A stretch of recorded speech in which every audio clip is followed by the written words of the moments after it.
वाली बात नहीं है इस किस्म के फैसले आना।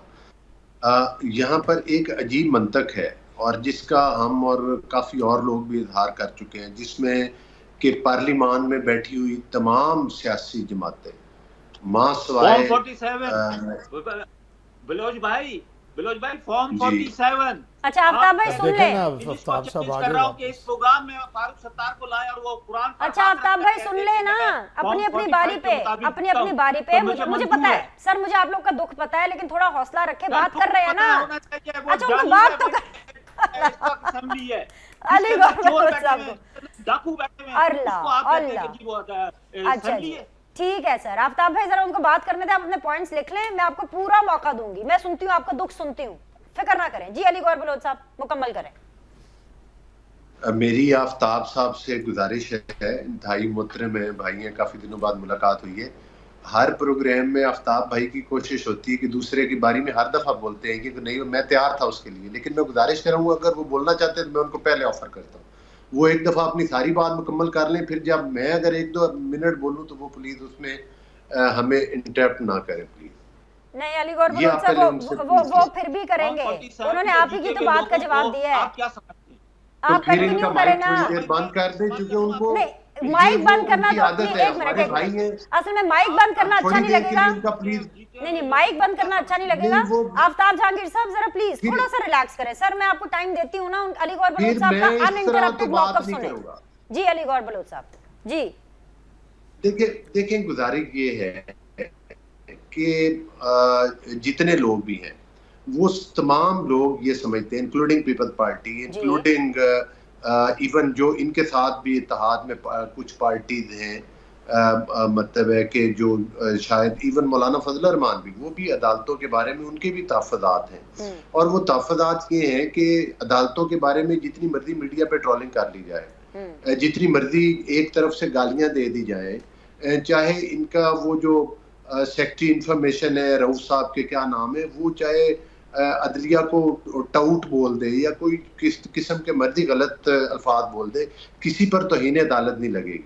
तौहीन अदालत लगेगी अगर कोई नून लीग का MNA या साबिक MNA कोई अदालत के ऊपर इल्तिजा करेगा कि भाई आपने ये गलत किया है, तो उस पर तौहीन अदालत लगेगी। अगर यूसुफ रज़ा गिलानी जैसा बंदा होगा तो उस पर तौहीन अदालत लगेगी और फौरी तौर पर लग जाएगी, और उनको उहदों से भी उतार दिया जाएगा, और हम लोगों को जेलों में भी भेज दिया जाएगा कि इन्होंने तौहीन। आप पर भी लगने के चांसेस बहुत ज्यादा है अली भाई, तो जरा संभल के बात कीजिएगा। बैरिस्टर साहब पर भी लग सकते हैं, लेकिन ये वकील है, आप तो खैर वकील भी नहीं है। जी मुकम्मल कर लें सर। मैं ज़हनी तौर पर तैयार हूँ और बिल्कुल मतलब हम किसी भी वक्त किसी भी हालात में सियासी वर्कर हैं, हर चीज़ के लिए तैयार रहते हैं। तो गुजारिश करने का मकसद ये है कि ये जो एक यलगार की हमारे लिए आपने बात की थी कि फलां केस में भी बरी हो गए, फलां केस में भी बरी हो गए, बात सिर्फ बरी होने की नहीं है। मुझे ये बताएं कि जो अल कादिर ट्रस्ट है, ओपन एंड शट केस है, किसी पाकिस्तान का बच्चा जानता है कि ये उसमें गिल्टी है। तोशा खाना के केस में इन्होंने जेली रसीदें दिखाई, पूरे पाकिस्तान ने ये तमाशा देखा,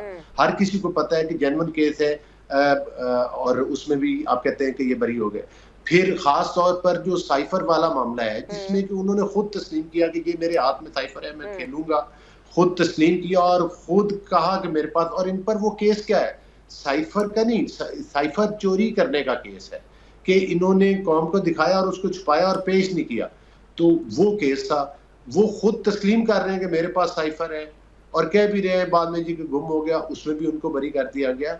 तो इन बरीयत से ये नहीं है कि ये अवाम की नजरों से बरी हो जाएंगे। हाँ, लेकिन एक बात मैं आपके प्रोग्राम की वसादत से बता रहा हूँ कि जब इस किस्म के हालात हो जाएं, जब इस तरह की इमदाद और सपोर्ट मिलनी शुरू हो जाए कि 9 मई के मुजरिमान को स्टे ऑर्डर मिल जाए कि उनकी हेयरिंग नहीं हो सकती और उनको सजा तक न दी जाए किसी अदालत से, फिर अब मैं समझता हूँ कि अब जो हमारी हुकूमत है और हमारे जो इत्तेहादी हैं, हम उस पर सोच विचार कर रहे हैं और पाकिस्तान की रियासत से भी मशवरा कर रहे हैं कि ऐसी कानून साजी की जाए कि जिससे उन मुजरिमों को शिकंजे में लाया जा सके जिनकी सहूलतकारियां होती हैं, सहूलतकारों को भी पकड़ा जाए और उन मुजरिमों को भी पकड़ा जाए। अच्छा, ये बड़ी खबर आपने दे दी है कि आप एक ऐसी कानून साजी करना चाहते हैं, जस्ट टू रिपीट इट, कि आप एक ऐसी कानून साजी करना चाहते हैं जिससे 9 मई करने वाले जो मुल्जिमान हैं वो इतनी आसानी से बच नहीं सकेंगे, लेकिन सर प्रोसिक्यूशन का भी तो कुछ करें ना। ये आप लोगों की तरफ से प्रोसिक्यूशन भी कमजोर जा रही है। ये प्रोसिक्यूशन के लिए इरफान कादर टाइप इस तरह के वकील आप क्यों नहीं रखते प्रोसिक्यूशन के लिए? आपकी प्रोसिक्यूशन बहुत कमजोर और कॉम्प्रोमाइज नजर आ रही है सर इन केसेस में। प्रोसिक्यूशन बिल्कुल कमजोर नहीं है, ये एक प्रोपेगेंडा किया जाता है केस में कि वो तो प्रोसिक्यूशन, मैं बिल्कुल इस बात से इत्तेफाक नहीं करता। जाहिर है जब मैंने आपको एक मिसालें दे दी है ना क्लियरली, एक बंदा खातून जज को धमकी लगाता है, सरेआम हैरासमेंट फैलाता है, और उसको इवन जाहिर है उसके जो फॉलोअर्स हैं, फॉलोअर्स का मतलब आपकी पॉलिटिकल स्ट्रेंथ नहीं है। आप कल मुल्तान में हारे हैं, कसूर में इलेक्शन आ रहे हैं, आप कहते हैं मैं बहुत पॉपुलर हूँ, तो आपके कहने से तो आप पॉपुलर नहीं हो जाएंगे ना, फैसला तो अवाम ने करना होता है। और अगर कोई और जीत जाए तो आप कह देते हैं धांधली हुई है। अब फैन फॉलोइंग दायरे क्रिकेट के मामला थे, उसका ये मतलब नहीं है कि हर बंदा वोटर है। हाँ, उन फॉलोअर्स बेचारों को जरूर इन्होंने गुमराह किया, उनको उनमें नफरतों के बीज बो दिए, उनको अपने मुआशरे के गले डाल दिया, उनको उनसे 9 मई के वाकयात बेचारों से करवा डाले और बाद में उनसे पहचानने से भी इनकार कर दिया। तो ये बड़ी ज्यादती और ये बड़ा जुल्म है। अच्छा अलीगौर साहब, मुझे ब्रेक पर जाना है, मुझे हाँ या ना में बता दें, ईद कुर्बा से पहले इमरान खान साहब जेल से बाहर आ रहे हैं कि नहीं आ रहे? देखिए मैं कोई नजूमी नहीं हूँ, अगर केसों के फैसले मेरिट पर हो, और अभी मेरा ख्याल है काफी केसेस और भी बड़े, आपने जो गिनवाए हैं वो बहुत थोड़े, उससे ज्यादा केसेस और अहम केसेस हैं,